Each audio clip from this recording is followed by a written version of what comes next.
سورہ ملک کی حدیث مبارکہ کے اندر، احادیث مبارکہ کے اندر بے شمار فضائل آئے ہیں۔ ان فضائل کو میں آپ کے سامنے پیش کرتا ہوں۔ اللہ مجھے بھی توفیق دے۔ ہر مسلمان کو چاہیے کہ اس کو پڑھے، اس کو یاد کر لے۔ مسند احمد میں یہ روایت موجود ہے۔ حضرت ابو ہریرہ رضی اللہ تعالیٰ عنہ کہتے ہیں کہ رسول اللہ صلی اللہ علیہ وسلم نے فرمایا، قرآن مجید میں 30 آیتوں کی ایک سورت ہے جو اپنے پڑھنے والوں کی سفارش کرتی ہے یہاں تک کہ اسے بخش دیا جائے، اور وہ سورت تبارک الذی ہے۔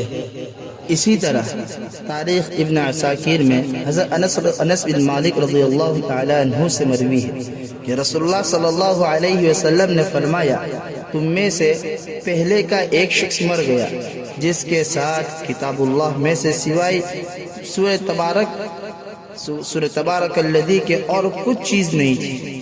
جب اسے دفن کیا گیا اور فرشتے اس کے پاس آئے تو یہ سورت اس کے سامنے کھڑی ہو گئی۔ فرشتے اس کے پاس آئے، اللہ نے اس کو جسم کی شکل دی تو اس کے سامنے کھڑی ہو گئی، بس تم کچھ نہیں کر سکتے۔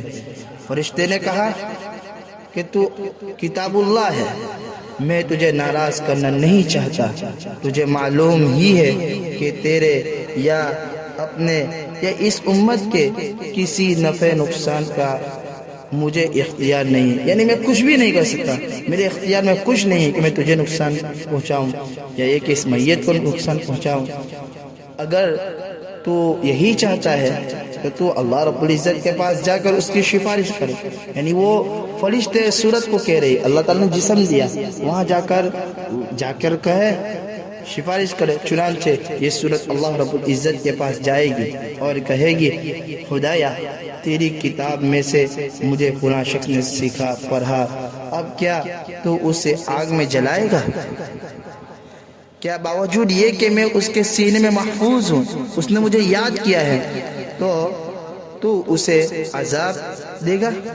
اگر یہی کرنا ہے تو سورت کہہ رہی اللہ رب العزت سے کہ اگر تو یہی چاہتا ہے عذاب ہی دینا تو مجھے اپنی کتاب یعنی کتاب اللہ سے ہٹا دے۔ اللہ رب العزت اس وقت کہیں گے کہ تو ابھی اس وقت بہت غصے میں ہے،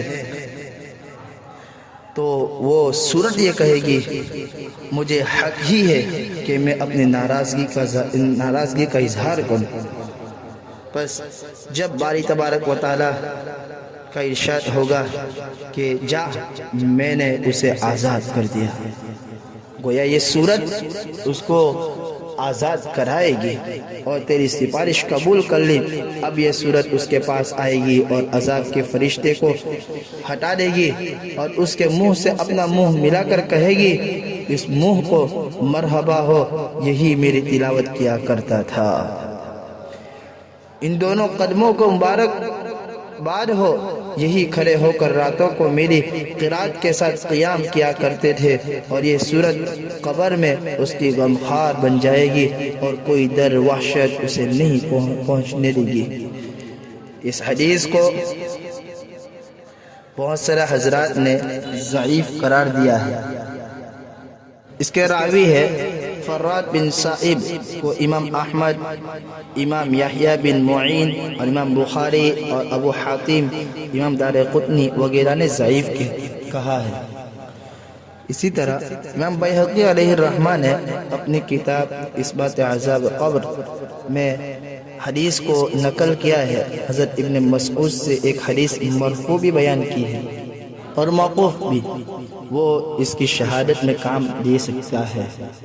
طبرانی وغیرہ میں رسول اللہ صلی اللہ علیہ وسلم سے منقول ہے، طبرانی میں لکھا ہوا ہے، رسول اللہ صلی اللہ علیہ وسلم فرماتے ہیں کہ قرآن مجید کی ایک سورت ہی جس نے اپنے پڑھنے والے کی طرف سے خدا تعالی سے لڑائی جھگڑا کرا، اسے جنت میں داخل کرایا، وہ سورت تبارک الذی ہے۔